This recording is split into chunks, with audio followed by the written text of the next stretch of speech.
Saya tertarik dengan apa yang Ustadz sampaikan di media sosial bahwa ada quotes dari Ustadz, hijrah itu gaya, ngan ulah dipakai gagayaan. Ini kan quotes Sunda ya. Iya. Mungkin bisa dijelaskan tadi maksud dari hijrah itu gaya, ngan ulah dipakai gagaya. Gimana tadi? Baik, bismillahirrahmanirrahim. Assalamualaikum warahmatullahi wabarakatuh. Ini terkait dengan postingan ini, ternyata banyak jadi perbincangan juga di sana. Kenapa kata-kata ini muncul? Lantas anak-anak muda yang memang selalu ikut serta dalam beberapa kajian menanyakan apa itu untuk saya, gitu ya. Sering kali menanyakan. Tapi di sini alhamdulillah di podcast ini saya akan coba menjelaskan tentang hijrah itu gaya. Saya mendapati satu kondisi kenapa hijrah itu gaya, karena gimana tidak disebut gaya. Ketika seseorang beralih kepada sesuatu yang jauh lebih baik.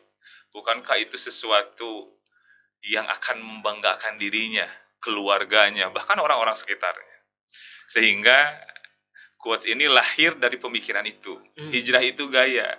Cuman pada kenyataannya, saya mendapati banyak fenomena di anak muda. Satu, mereka memahami hijrah itu hanya sebatas gaya. Padahal kalau berbicara hijrah, kita akan berbicara tentang komitmen kita ke depan. Ada orang yang pada akhirnya terjebak dengan hijrahnya itu sendiri. Tiba-tiba dia ditinggalkan oleh teman-teman yang satu frekuensi dulu. Tiba-tiba ia merasa kesepian. Tiba-tiba ada kondisi batin yang ingin kembali pada masa lalunya. Sehingga kalau berbicara hijrah, ya berbicara konsekuensi ditinggalkan orang-orang yang sudah tidak satu frekuensi. Konsekuensi kita harus membangun konsistensi dalam langkahnya. Itu yang pertama. Banyak orang yang pada akhirnya balik lagi. Ternyata hijrahnya dia sebatas gaya. Sehingga akhirnya keluarlah kata-kata gagayaan.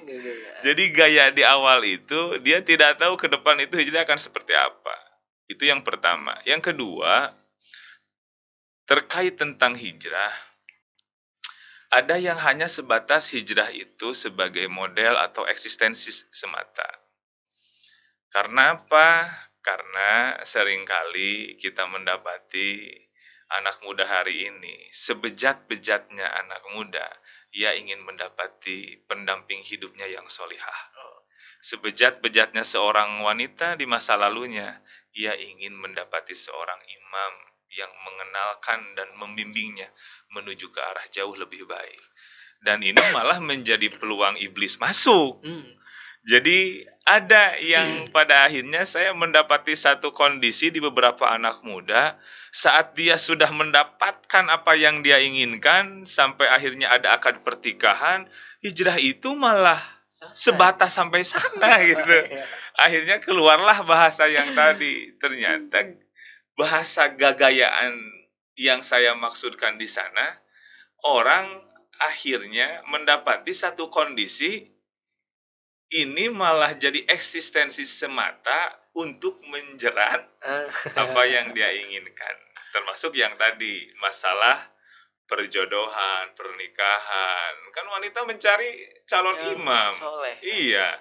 Akhirnya setidaknya karena hari ini eranya era digital, wanita akan stalking tentang eksistensi seseorang di akun media sosialnya. Oh, dia pengajian ya di sini. Oh, dia sama ustadz ini. Wah, dia luar biasa ya. Quote-quote-nya itu manis gitu. Akhirnya dia terjebak.